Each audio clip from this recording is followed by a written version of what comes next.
15th of May 呢一個錯啦，因為 15th of May 咧係一個 date 啦，咁而呢個 date 咧逢係 date 嘅前面嘅 preposition 咧就係應該係 on 嘅。第二題啦 ，because I was tired, so I went to bed once I arrived home。咁呢個錯乜嘢咧？記住咧，同 although 嘅句子冇 but 一樣啦。咁逢係有 because 嘅句子咧，都唔會有 so 嘅。咁所以咧 so 咧都係取消。接住啦，就到第三啦。Did you have a breakfast this morning？ 咁呢個好明顯係錯啦，因為咧記住咧 lunch 啦，咁當然有 breakfast 啦，lunch 啦breakfast、lunch 同埋 dinner 咧前邊咧都唔會有一個 a and， 即係唔會有 a 啊或者 and 啊嗰啲咁樣嘅 article 㗎，咁所以咧就唔要嗰個喺前面就得啦。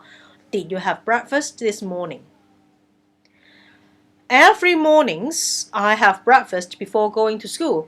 錯乜嘢咧？好明顯啦，就係 morning 係唔會有 s 㗎。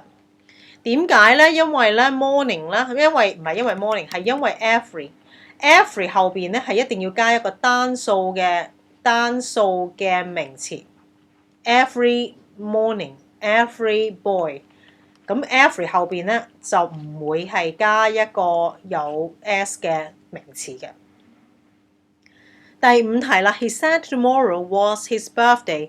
好啦，到 tomorrow 呢個 he said 乜嘢咧？其實係因為聽日咧，其實你喺複述句嗰度咧 ，tomorrow 咧係應該係轉咗做 the next day， 即係下一日啊。The next day would be was 咧就係應該咧要轉做咧 would be， 即係聽日咧將會係佢嘅生日。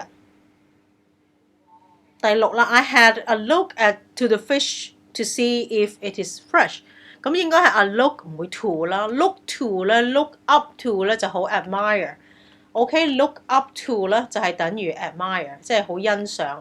咁跟住之後咧就唔會 look to 就 look at， 即係等我睇一睇條魚係咪好新鮮咧咁樣。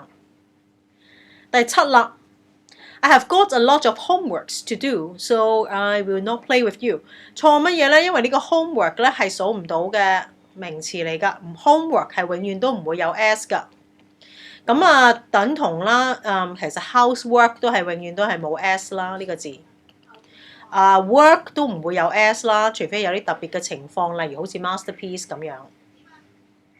接住啦，第八題啦，第八題咧就係 I lived on Hong Kong Island few years ago。記住呢一個咧就係呢個咧係幾年前啦，咁其實係漏咗個 a 咯。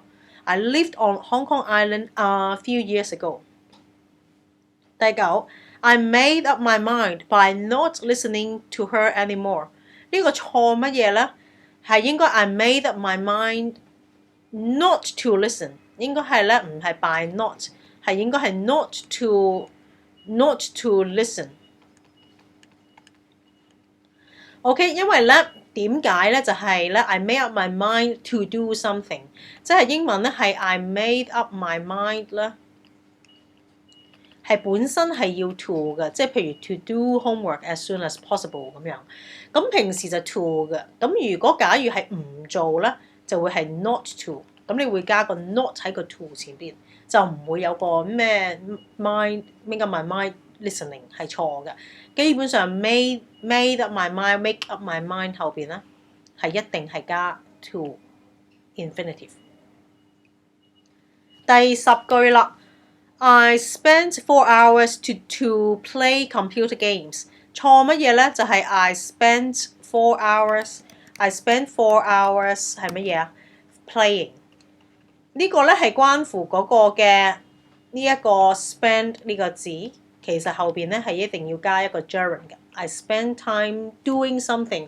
I spend time eating. Spend time playing. OK? Spend time doing something. 加 doing 加 ing。